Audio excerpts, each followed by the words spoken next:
Good morning, students. Students, today we are going to start the next topic, chapter 9, Pure History, and the name of the chapter is The Making of the National Movement. Students, today we will discuss the People's Mahatma and happenings of 1922 to 1929 and Dandi March also.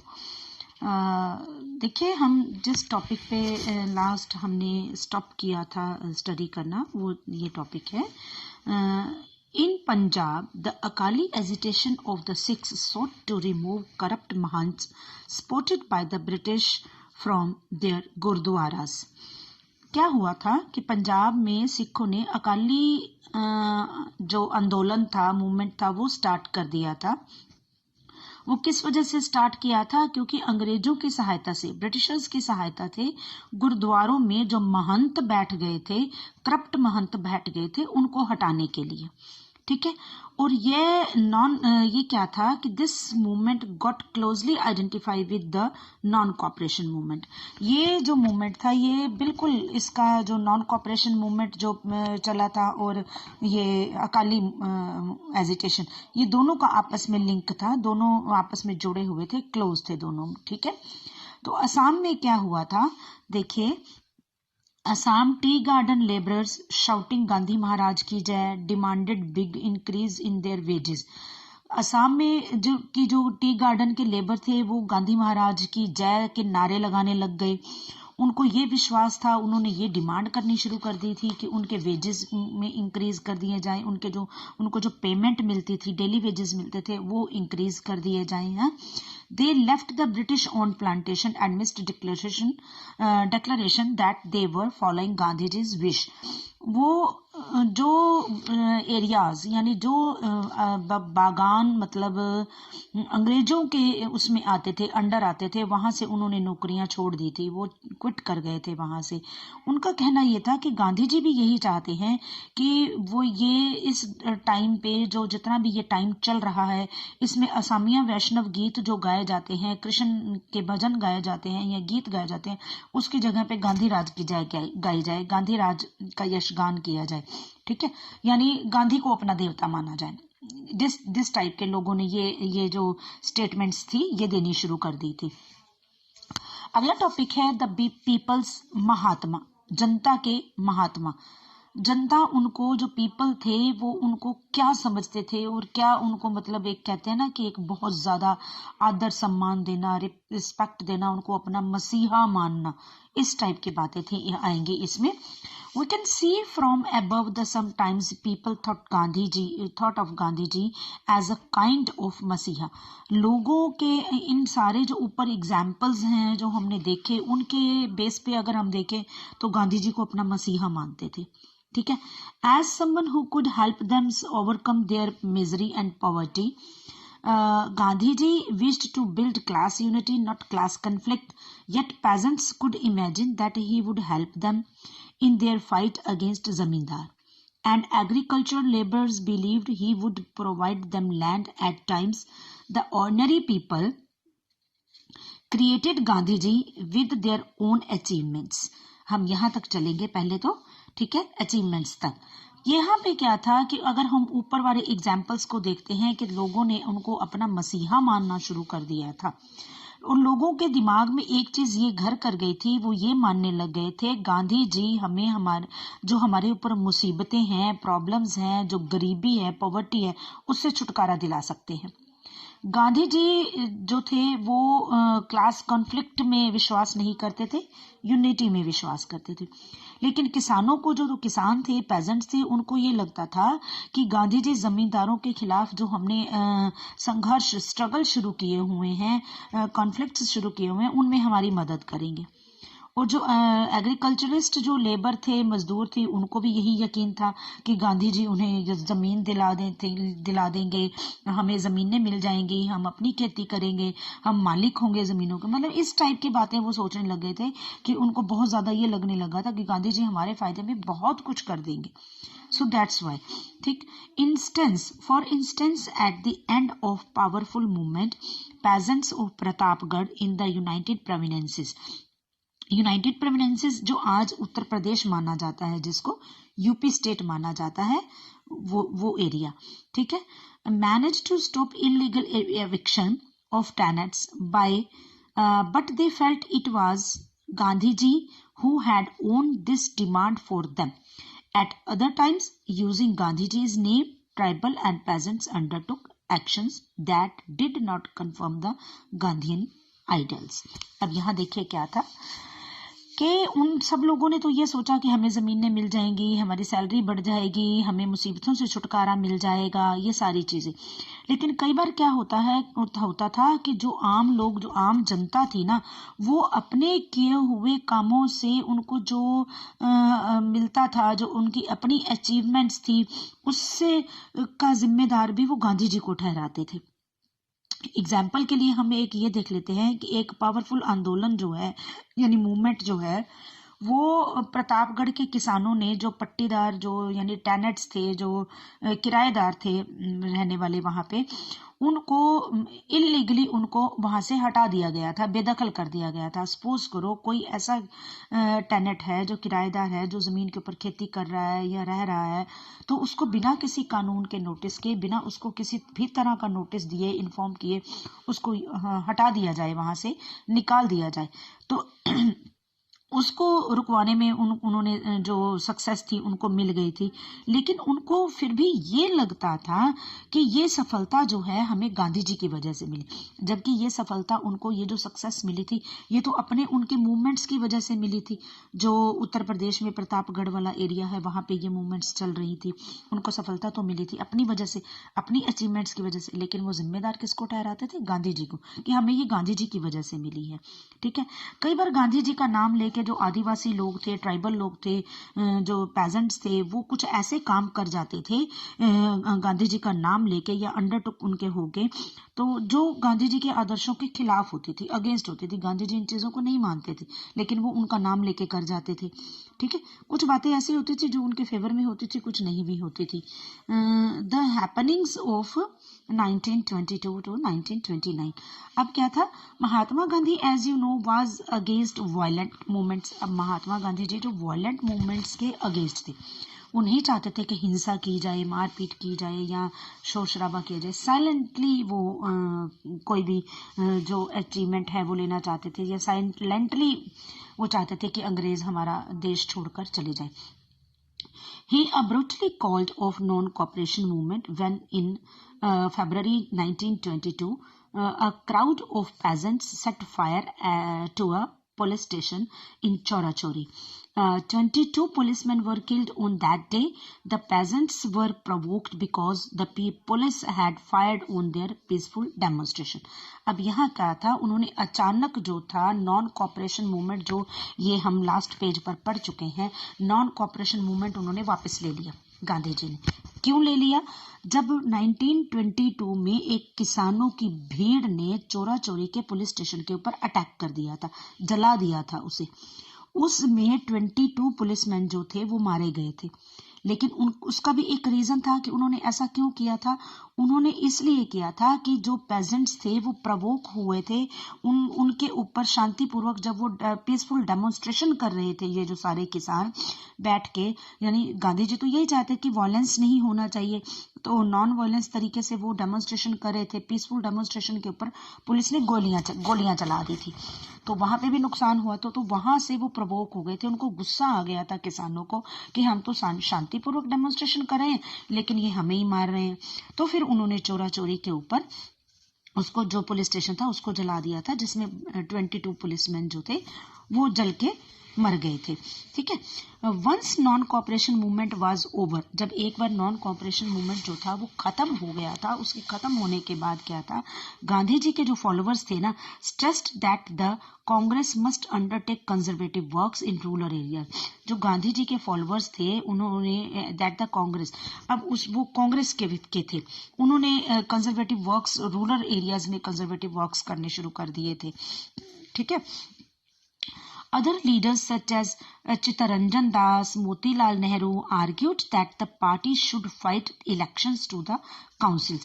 अब ये जो लोग थे, चित्तरंजन दास और मोतीलाल, ये चाहते थे, इनका कहना ये था कि काउंसिल्स के लिए बनाई जाए, काउंसिल्स बनाई जाए और इलेक्शंस के लिए फाइट की जाए, इलेक्शंस के लिए लड़ा जाए, and enter them in order to influence government policies, और वो इलेक्शंस काउंसिल्स को उसमें इन्वॉल्व किया जाए जो गवर्नमेंट की पॉलिसीज ज्यादा हावी हो रही हैं, ज्यादा प्रभावी हो रही हैं, उसको रोका जाए।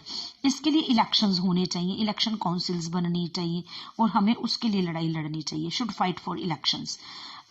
Through sincere social work in villages in the mid-1920s, the Gandhian were able to extend their support base. This proved to be a very useful in launching the civil disobedience movement in 1930. अब देखिए यहाँ पे क्या हुआ था। जो 20th का जो टाइम था, उस टाइम 1920th का जो टाइम था, उसमें जो विलेजेस में जो सोशल काम हो रहे थे और गांधीवादी जो लोग थे उनको अपना ना सपोर्ट मिली थी कि लोगों के बीच में ये सारी चीज़ें फैलाने के लिए, एक्सटेंड करने के लिए, उन चीज़ों के लिए उनको सपोर्ट मिली थी वहाँ पे। और 1930 में जो शुरू किए गए जो ये सिविल डिसओबीडियंस मूवमेंट था, उसके बेस पर, उसके आधार पर जो उनको पावर मिली थी, जो उनको एक यूजफुल लॉन्चिंग जो की गई थी उन्होंने, वो 1930 में वो एक बहुत ही सिविल डिसओबीडियंस मूवमेंट जो था वो काफ़ी यूजफुल साबित हुआ था, काफ़ी यूजफुल रहा उनके लिए। Two important developments of mid-1920s were the formation of राष्ट्रीय स्वयं सेवक संघ, RSS। राष्ट्र, आर मतलब राष्ट्रीय, स्वयं सेवक मतलब एस, संघ मतलब एस। ये कब इसकी फॉर्मेशन हुई थी, कब ये संघ बना था? 1920s में, ठीक है। हिंदूज ऑर्गेनाइजेशन, ये एक हिंदूज ऑर्गेनाइजेशन थी, हिंदुओं की ऑर्गेनाइजेशन थी, आज भी चल रही है, लोग आरएसएस के मेंबर हैं, जिसमें लोग जो हैं वो भारतीयकरण के लिए लोगों को उकसाते हैं। And the Communist Party of India. These parties have had very different ideas about the kind of country India should be.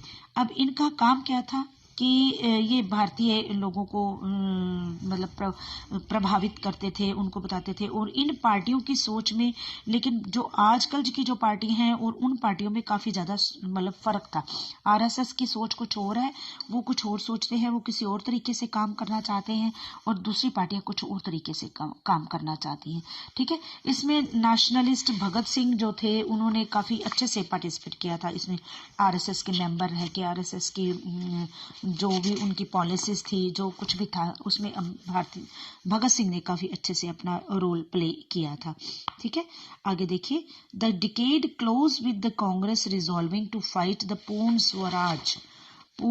Swaraj. अब यहाँ पे क्या था कि जब ये सदी के अंत तक, डिकेड के अंत तक, जब ये कांग्रेस ने पूर्ण स्वराज के लिए अनाउंसमेंट कर दी थी, रिजॉल्व कर दिया था कि हमें पूर्ण स्वराज के लिए लड़ना है, हमें अपने पूरे भारत के ऊपर हमें अपना कब्जा चाहिए, ठीक है। तो क्या हुआ था, इन 1929 under in presidentship of Jawaharlal Nehru, consequently independence day was observed on 26 January 1930 all over the country.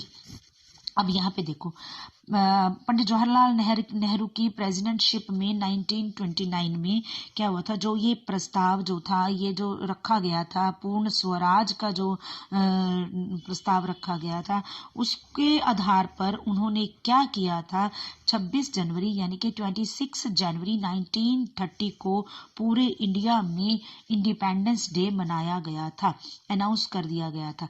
जो फर्स्ट टाइम मनाया गया था वो हम 1930 को मानते हैं कि पंडित जवाहरलाल नेहरू ने मनाया गया था, इनकी प्रेसिडेंटशिप में, इनके कहने पर, ठीक है। तो आगे देखो, the March of Dandi.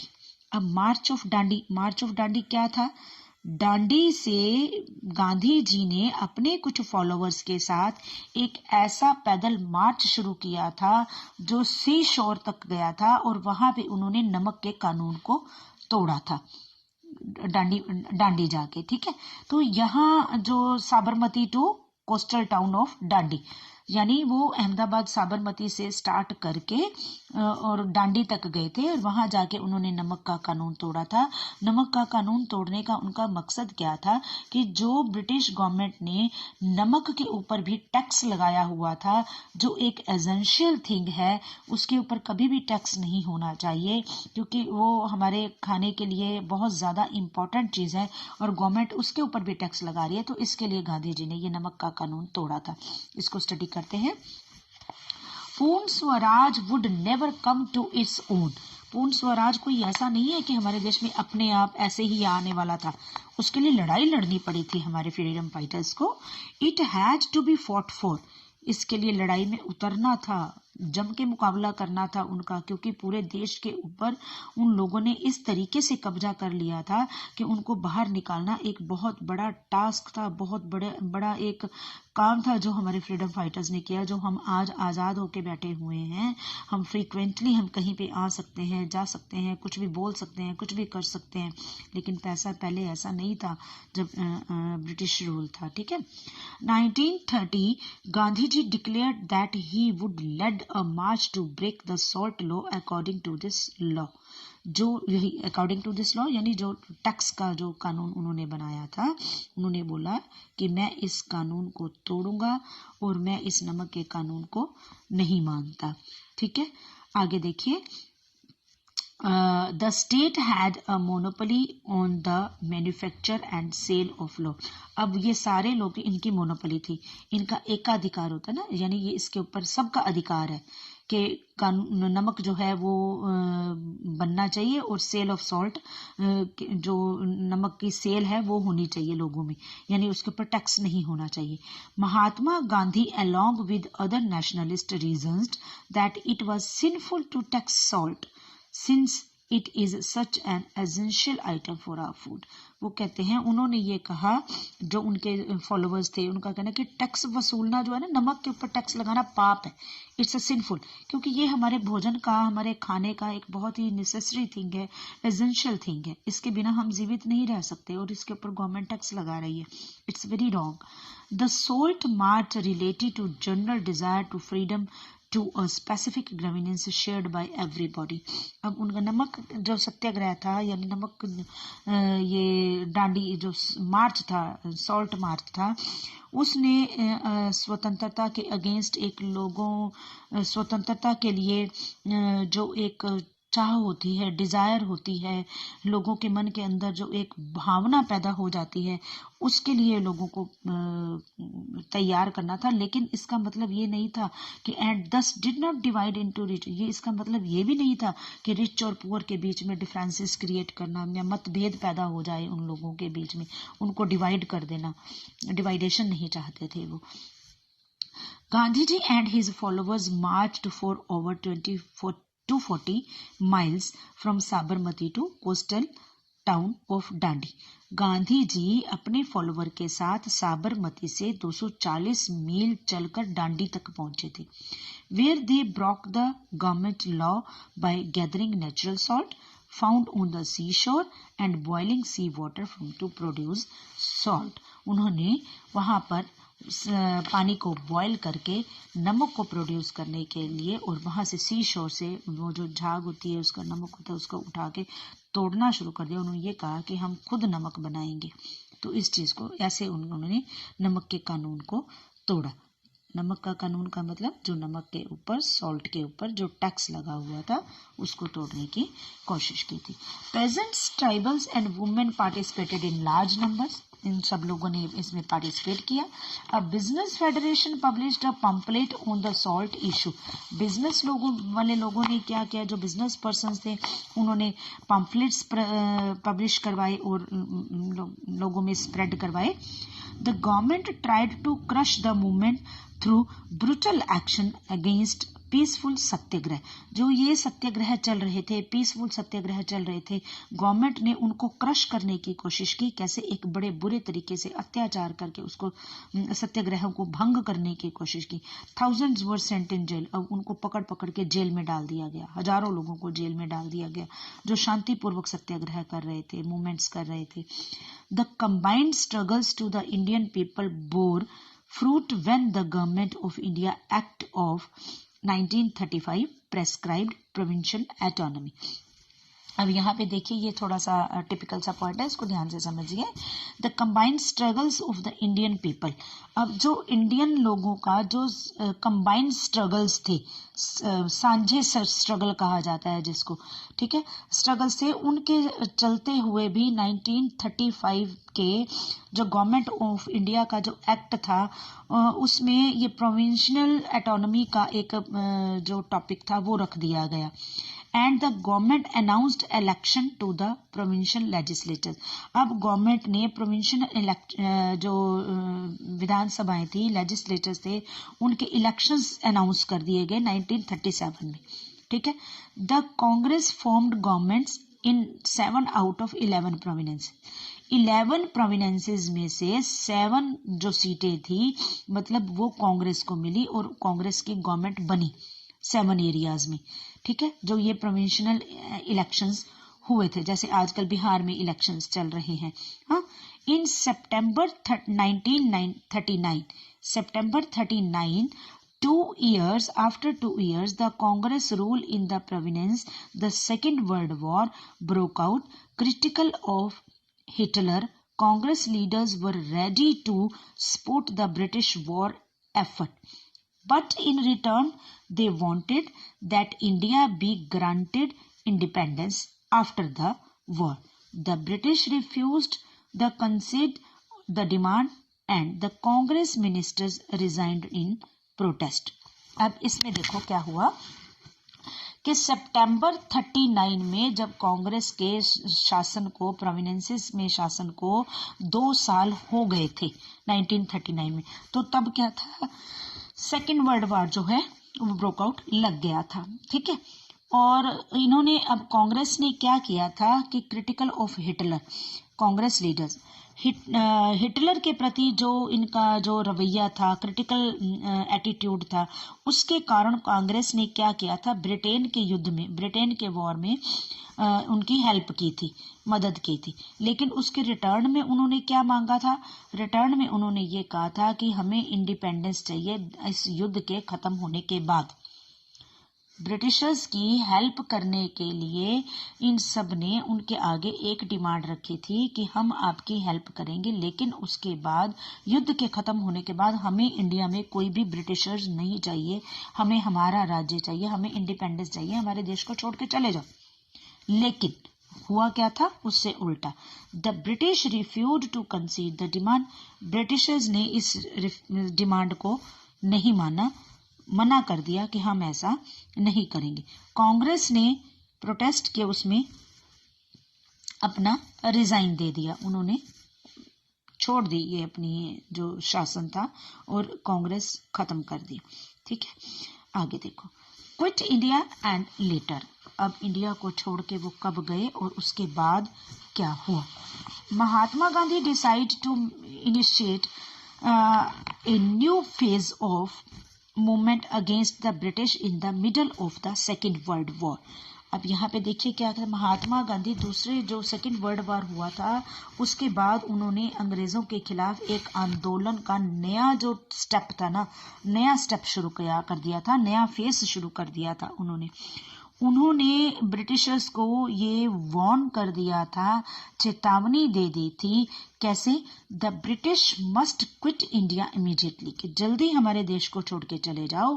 He told them to the people he said do or die, और उन्होंने लोगों को क्या कहा, डू और डाई का एक नारा दे दिया, करो और मरो, in your effort to fight the British, करो और मरो का नारा उन्होंने दिया कि ब्रिटिशर्स के अगेंस्ट आप लोगों को फाइट करनी पड़ेगी, but you must fight non violently.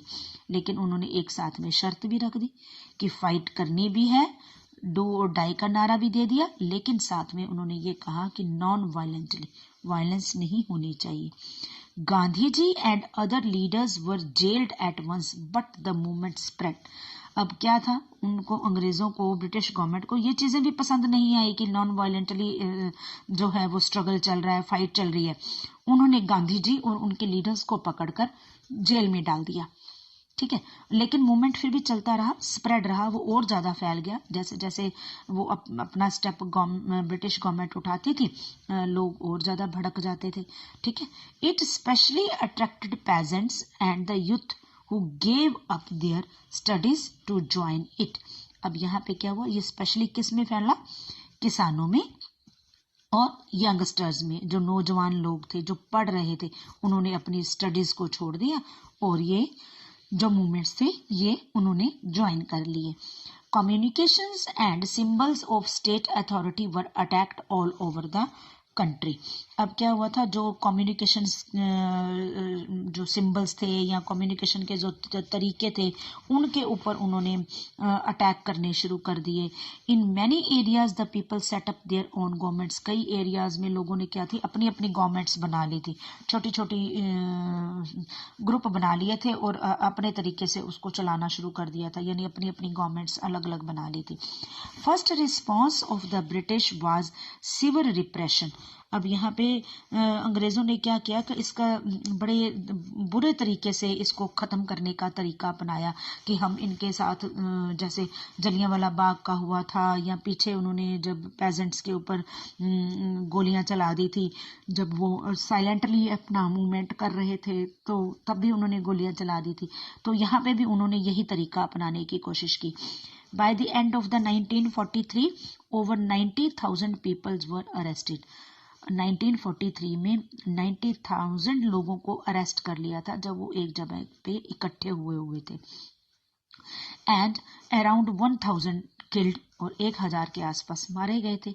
In police firing, police ने फायरिंग शुरू कर दी थी, ये ऊपर देखा ना, सिवियर रिप्रेशन में। In many areas orders were given to machine gun crowds and flame from aeroplanes. अब एरोप्लेन्स के जरिए कई उन्होंने ऊपर से गोलियां बरसानी शुरू कर दी थी लोगों के ऊपर। और the rebellion however ultimately brought the Raj to its knees. अब इस रिबेलियन ने, इस विद्रोह ने आखिरकार अल्टीमेटली इसका रिजल्ट क्या हुआ था कि ब्रिटिश राज को घुटने टेकने पर मजबूर कर दिया था। ब्रिटिश गवर्नमेंट को ये लगने लग गया था कि अब हमारे दिन कम रह गए हैं, वो कमजोर पड़ने लग गई थी, घुटने टेकने पर उनको मजबूर होना पड़ा था। अब देखिए आगे क्या है, टुवर्ड्स इंडिपेंडेंस एंड पार्टीशन। स्वतंत्रता के बाद और जब उनका पाकिस्तान बना, जब पार्टीशन हुआ, इंडिया और पाकिस्तान जब डिवाइड हुए। Meanwhile, 1940, the Muslim League had moved a resolution demanding independent states for Muslims in the northwestern and eastern areas of the country. अब 1940 में क्या हुआ था, मुस्लिम लीग ने एक नया स्टेप उठा लिया, डिमांड करनी शुरू कर दी नॉर्थ वेस्टर्न एरिया और ईस्टर्न एरियाज में मुस्लिम स्टेट्स की डिमांड कर दी कि हमें अलग से मुस्लिम स्टेट्स दिए जाए। The resolution did not mention partition और पाकिस्तान, लेकिन जो रेजोल्यूशन था, जो प्रस्ताव रखा गया था, उसमें कहीं पे भी ये नहीं लिखा गया था कि पाकिस्तान जो है वो अलग से देश बनेगा या अलग से स्टेट बनेगी। Why did League ask for an enormous arrangement for the Muslim of the subcontinent? अब यहाँ पे क्या था, लेकिन मुस्लिम लीग ने ये डिमांड जो थी, ये सब की थी, ये क्यों की थी मुसलमानों के लिए? इसके भी कई कारण हैं। From the late 1930s the League began viewing the Muslims as a separate nation from the Hindus. 1930s में के लास्ट में लीग ने मुसलमानों और हिंदुओं को अलग अलग राष्ट्र मानने लग गई थी। 1930s में जो ये मुस्लिम लीग स्थापित हुई थी, ये हिंदुओं और मुसलमानों को अलग अलग मानने लग गई थी, अलग अलग राष्ट्र मानने लग गई थी। और इसलिए इसके बाद क्या हुआ था, इन डेवलपिंग दिस नोशन, इस विचार के साथ, it may have been influenced by the history of tension between some Hindus and Muslims groups in the 1920s and 1930s। इन विचारों के साथ क्या था कि इस तक पहुंचने में 20-30 जो टाइम था, दशक थे, उसमें हिंदू और मुसलमान जो कुछ ग्रुप्स थे, उन्होंने क्या किया था, उनके बीच में टेंशन क्रिएट होनी शुरू हो गई थी, मतभेद होने शुरू हो गए थे, तनाव रहना शुरू हो गया था उनमें, आपस में किसी न किसी बात पर वो आपस में बहस करने लग जाते थे, झगड़ना होना शुरू हो जाता था उनका आपस में, है। तो ये जब टेंशन्स क्रिएट होने लग गई, तनाव बढ़ने लग गया, तब क्या हुआ, देखिए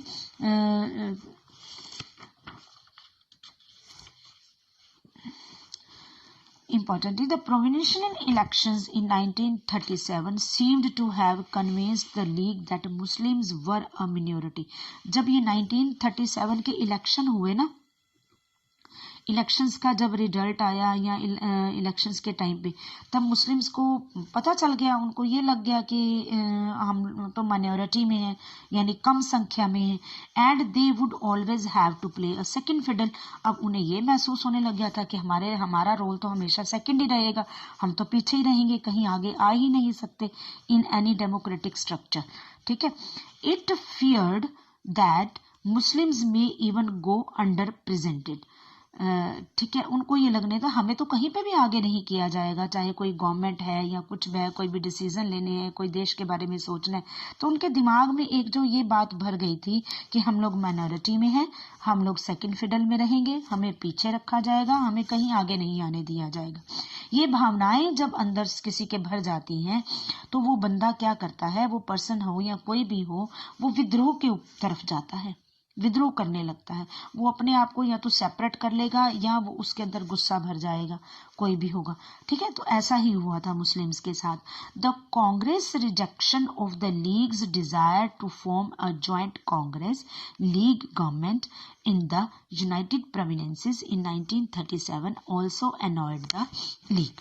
अब यहाँ पे क्या था कि ये भी था कि 1937 में मुस्लिम लीग ने और जो यूनाइटेड प्रोविंसेस हैं वो एक साथ मिल के गवर्नमेंट बना ले, लेकिन कांग्रेस को ये चीज़ मंजूर नहीं थी, कांग्रेस ने इस चीज़ को भी रिजेक्ट कर दिया था। लीग के ये जो प्रस्ताव था, ये जो उन्होंने इच्छा जाहिर की थी, डिज़ायर जाहिर की थी कि सब मिलके ये गवर्नमेंट बन जाए, तो उन्होंने मना कर दिया था, नहीं, ये जिससे क्या था कि मुस्लिम लीग के अंदर और ज़्यादा जो थी आक्रोश बढ़ गया और फासले जो है ना बढ़ने शुरू हो गए, डिफरेंसेस बढ़ने शुरू हो गए।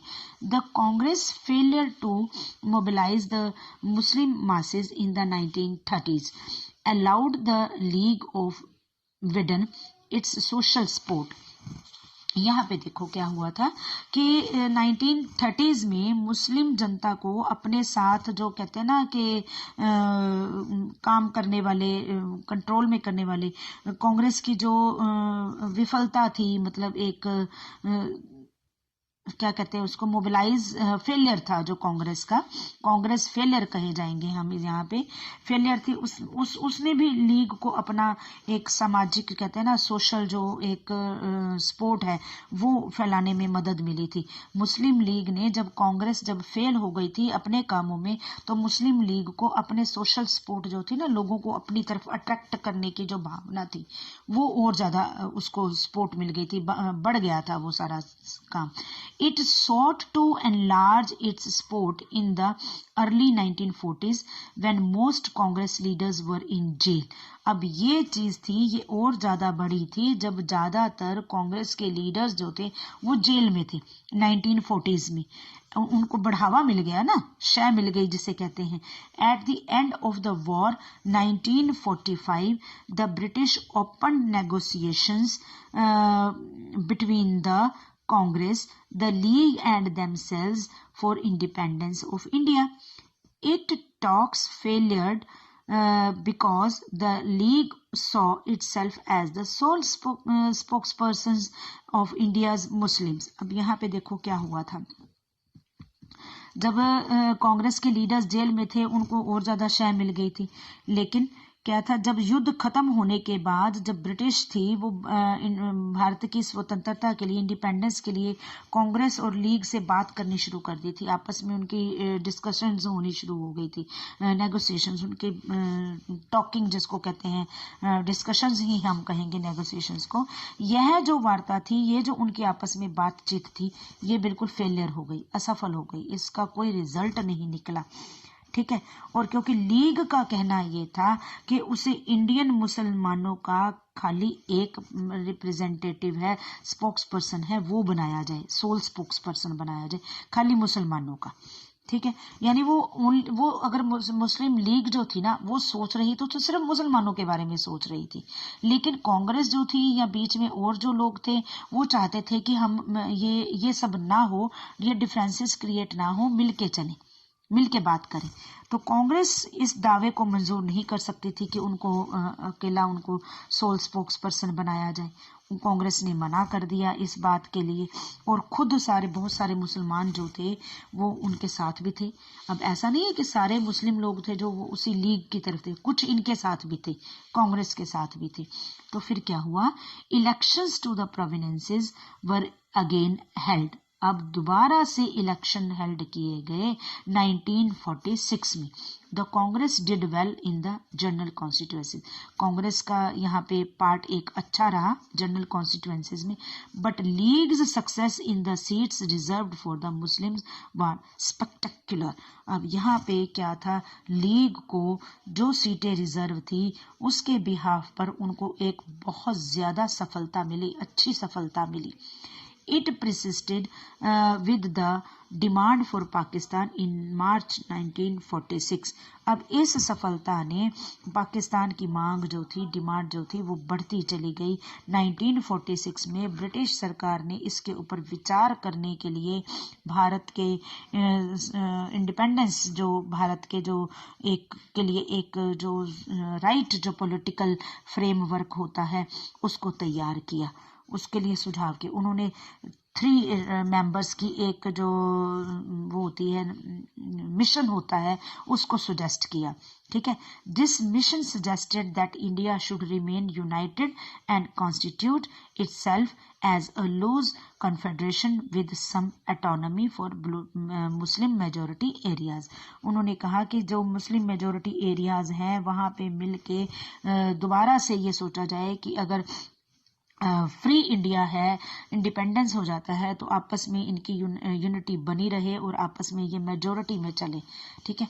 But it could not get the Congress and the Muslim League to agree to specific details of the proposal. लेकिन मुस्लिम लीग और कांग्रेस ने इन दोनों ही प्रस्तावों को कुछ इसमें से कुछ ऐसे जो बातें लिखी गई थी, कुछ ऐसे प्रावधान लिखे गए थे, उसमें जो डिटेल्स थी उसमें से स्पेसिफिक डिटेल्स उनको पसंद नहीं आए, उन्होंने रिजेक्ट कर दिया इस बात को। पार्टीशन नाउ बिकम मोर और लेस इनविटेबल। अब जो था पार्टीशन जो था होना अवश्यम भावी हो गया, बिल्कुल कंफर्म हो गया कि अब पार्टीशन होगा ही होगा। यानी कि किसी ना किसी तरीके से कोई ना कोई अड़चने आती चली गई और पार्टीशन जो था वो डिसाइड हो गया कि अब पार्टीशन होगा, पाकिस्तान अलग बनेगा और इंडिया एक अलग देश माना जाएगा।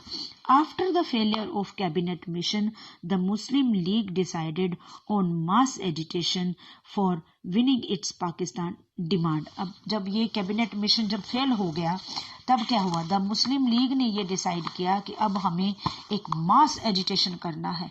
मास एजिटेशन का मतलब कि है बहुत बड़ा जन आंदोलन, बहुत सारे लोगों को, मुस्लिम लोगों को इकट्ठा करना for winning it's Pakistan demand, कि ताकि हमारी जो हमने डिमांड रखी हुई है गवर्नमेंट के आगे कि पाकिस्तान अलग कर दिया जाए, पाकिस्तान एक अलग देश बना दिया जाए, उसको पक्का करने के लिए। ठीक है। इट अनाउंस्ड 16 अगस्त 1946। हार के क्या हुआ, गवर्नमेंट को हारना पड़ा, कांग्रेस को भी झुकना पड़ा। तो 16 अगस्त 1946 में ये अनाउंस हो गया कि as direct action day on this day riots broke out. अब मुसलमानों ने क्या किया, 16 अगस्त 1946 में, 16 अगस्त 1946 में उन्होंने डायरेक्ट एक्शन डे अनाउंस कर दिया। झगड़े जो थे यानी दंगे जिसको कहे जाते हैं वो बढ़ गए, भड़क गए कलकत्ता में, lasting several days and resulting in the death of thousands of, और इसका रिजल्ट क्या हुआ, हजारों लोग मारे गए।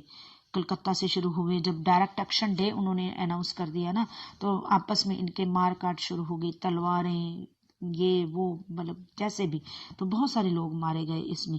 Bye March 1947 violence spread to different parts of the northern, और जैसे जैसे ये चीज़ बढ़ती चली गई, इनके आपस में झगड़े बढ़ते चले गए। मार्च 1947 में पूरे देश में वायलेंस स्प्रेड हो गया, पूरे देश में झगड़े शुरू हो गए, दंगे शुरू हो गए। Many 100,000 people were killed at a numerous women had to face untold brutalities during the partition। अब यहाँ पे क्या हुआ था कि कई लाखों लोग मारे गए, महिलाएं जो थी, लेडीज जो थी, वो उनको कई ऐसे जो बताए नहीं जा सकते जो अत्याचार थे उनका सामना करना पड़ा। लेडीज के साथ बहुत बुरे तरीके से व्यवहार किया गया, उनके साथ मिसबिहेव किया गया, पता नहीं क्या क्या किया गया। करोड़ों लोगों को अपने घर बार छोड़कर जाना पड़ा, अपने जो मेन उनके जगह थे जहाँ पे वो पैदा हुए पले बड़े, मूल स्थान बिछड़कर उनको रातों रात ही जो थे वो शिफ्ट होना पड़ा। ऐसी जगहों पर, ऐसी अजनबी जगहों पर रहना पड़ा उनको जो जिस जगह के बारे में वो जानते तक नहीं थे। अब ये जो डिवाइडेशन था का इसका नतीजा यह हुआ कि भारत की शक्ल सूरत बिल्कुल चेंज हो गई, बिल्कुल बदल गई, अलग ही एक रूप बनता चला जा रहा था। चारों तरफ खून ही खून, लाशें ही लाशें, उसके शहरों का माहौल ही बदल गया, एक नए देश पाकिस्तान का जन्म हुआ।